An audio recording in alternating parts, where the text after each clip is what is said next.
Squid Game. Everybody's heard about Squid Game. Except for me, like 2 days ago. I don't usually watch TV shows. Not that I think TV shows are bad per se, it's just a personal preference type of deal. I just don't have the will or wherewithal to invest the time needed for them. However, with that being said, there are a few TV shows that I have watched and they were incredible. Which brings me to Squid Game. It's such a big hit around the world that my wife and I decided to check it out for ourselves. Is it any good? Well, yes.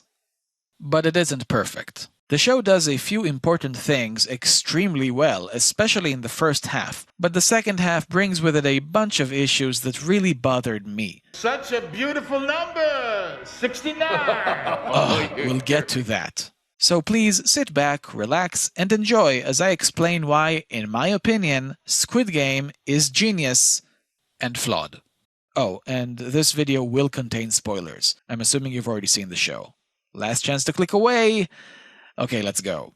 So for those of you who are still here but haven't seen the show yet, Squid Game is about a bunch of poor people with mounting debts and no way out of their rut that are presented with an opportunity. They agree to participate in a tournament of sorts that consists of 6 children's games. Those who are able to win all 6 games without being eliminated are awarded with a massive cash prize that'll fix all of their financial issues. However, there is one small, teeny tiny minor catch. If you lose one of the games, you die.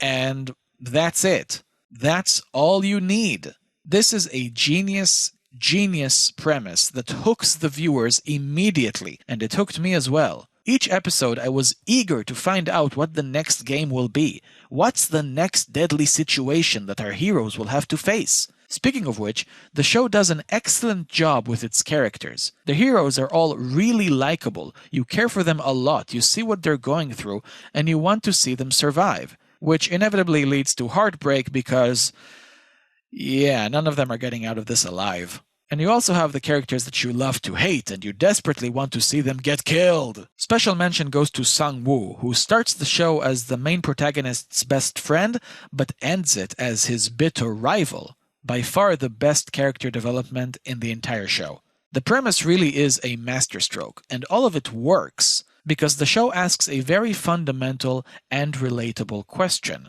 How far are you willing to go to pay off your debt? What would you do if you were in their position? I'm 100% certain that we all asked ourselves this question while watching the show.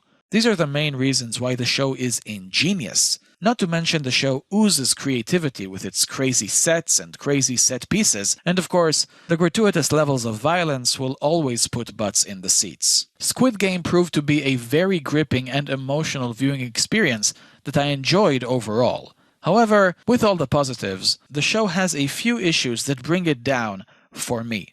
The first relates to the editing of the show.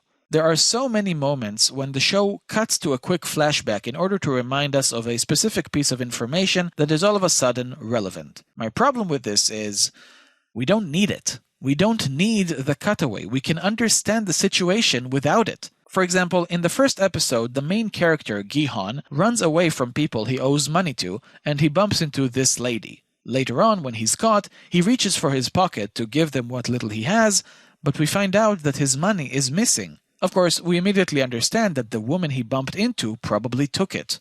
But just in case you didn't catch that, here's a cutaway of the scene you just saw 5 seconds ago.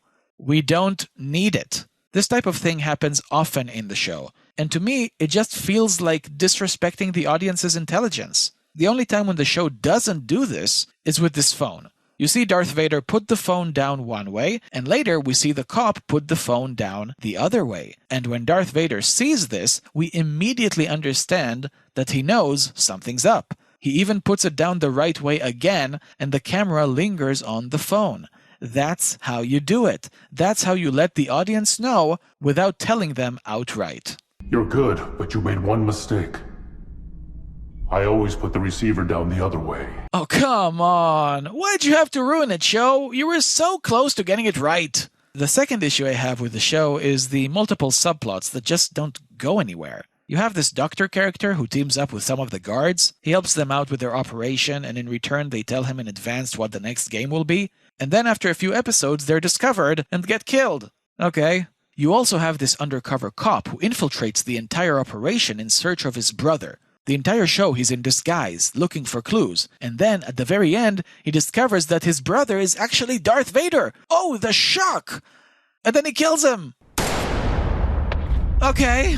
I mean, hell, this whole thing started because Gi-hun wanted to provide for his daughter so he could keep custody. But at the very end of the show, he decides to head back to the island instead, in order to shut down the whole operation. That's all fine and good, but what about your daughter? We see her once in the first episode, once in the second episode, and that's it. For being the main source of motivation for the main character to do what he's doing, she plays absolutely no part in the finale. That's a little disappointing. And the final issue I have with the show is with the social commentary. Granted, it doesn't focus on it too much, but it is there, and I'm just bored by this point. Am I the only one who's sick and tired of all this rich people bad and capitalism is evil shtick? Make your voices heard in the comments. I want to know what you think. For me, I've just seen it all before. It's so obvious. I mean, those VIPs talk about shoving it down your throat.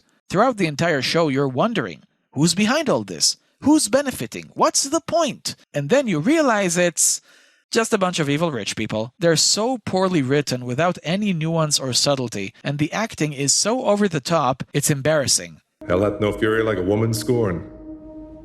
Another student of the Bard. I had no idea. Actually, it's not Shakespeare. It's Congreve. William Congreve. That's just objectively bad acting and writing. And if that was the point, then their point was to be objectively bad. Now, the reason why this is so disappointing is because the social commentary was actually really good in the first half of the show. The second episode does it perfectly, and it's the one moment where the commentary is at its sharpest. After the first bloody game where half the field gets shot, the contestants actually vote to end the games and return to their miserable lives. But after experiencing them again, they decide to willingly come back because they were so desperate and so hopeless that they were willing to risk their lives just for the chance to make all their problems go away. That's very powerful because a lot of people experience this hopelessness in real life, and something needs to be done about it. Unfortunately, from the moment these damn VIPs enter the plot, any element of nuance or subtlety is thrown out the window.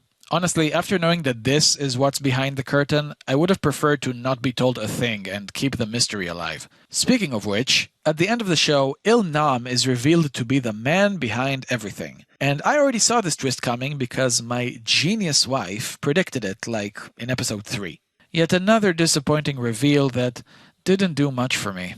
All of these issues pile on, especially in the last few episodes, and they end the show on a lesser note than I would have wanted, especially in comparison to how the show starts. With all that being said, though, the show was still very good. I enjoyed it a lot, and I hope you did too. Thank you so much for watching. If you liked this video, subscribe to my channel and check out my other content right here. I can never say thank you enough times, so thanks again, and have a good one.